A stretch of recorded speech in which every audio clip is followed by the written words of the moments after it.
আসসালামু আলাইকুম, welcome to my another blog. তো আজকে হিমছড়ি ঝর্নার ব্লগটা শেয়ার করব। তো এখান দিয়ে দেখেন আমরা হিমছড়ি পাহাড় থেকে ব্যাক করছি, আর সেই দিন নামতে আমার প্রচুর কষ্ট হচ্ছিল। আর আপনার ভাইয়া আমাকে ভিডিও করে দিচ্ছিল আর বলছিল একটু পিছিয়ে ঘুরো, আর আমি বারবার বলছিলাম বাই বাই, বিকজ আমার খুবই টায়ার্ড লাগছিল, সিঁড়িগুলো প্রচুর উঁচু ছিল। আপনার ভাইয়া আশেপাশে কিছু ভিডিও ক্যাপচার করে আবার আমার ভিডিও করা শুরু করলো আর বলছিল একটু পিছিয়ে তাকাও, একটু পিছিয়ে তাকাও।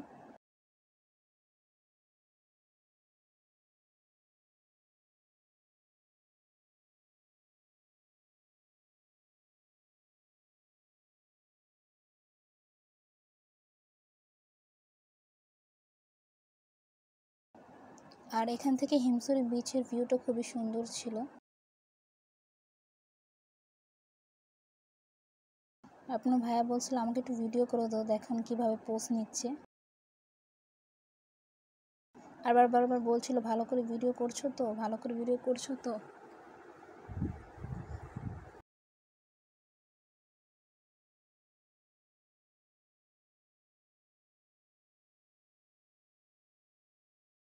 এখন আপনাদের ভাই আমাকে বলছিল তুমি একটু হেঁটে আসো, তোমার একটু ভিডিও করে দিই।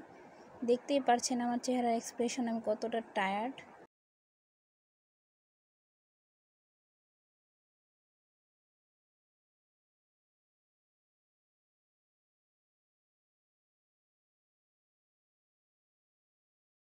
আর আমি বারবার একই কথা বলছিলাম, বাই, চলো তাড়াতাড়ি চলো এখান থেকে, খুবই টায়ার্ড লাগছে।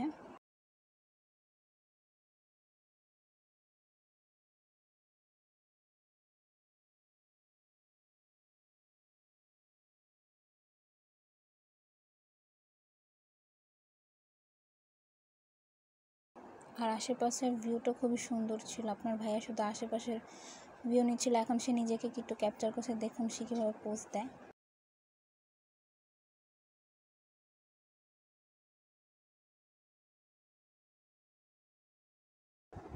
এই তো এখন আমরা যাব হিমছড়ি ঝর্ণা দেখতে।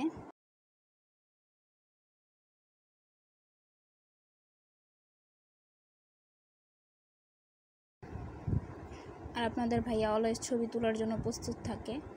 আমার থেকে সে ছবি তোলার জন্য প্রচুর পাগল, বলছিল আমাকে এখানে কয়টা ছবি তুলে দাও এই মূর্তিটার সাথে। তো ভিডিও শেষে সে ছবিগুলো আপনাদের সাথে শেয়ার করব।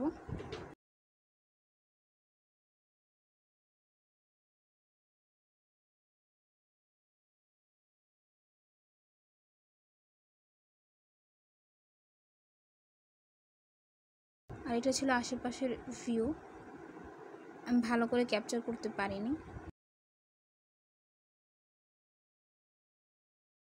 প্রচুর মানুষের ভিড় ছিল, খুবই আনইজি লাগছিল।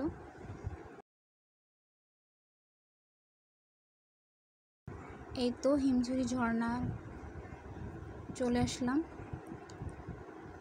পিকগুলো আমি ভিডিও শেষে আপলোড করে দিয়েছি।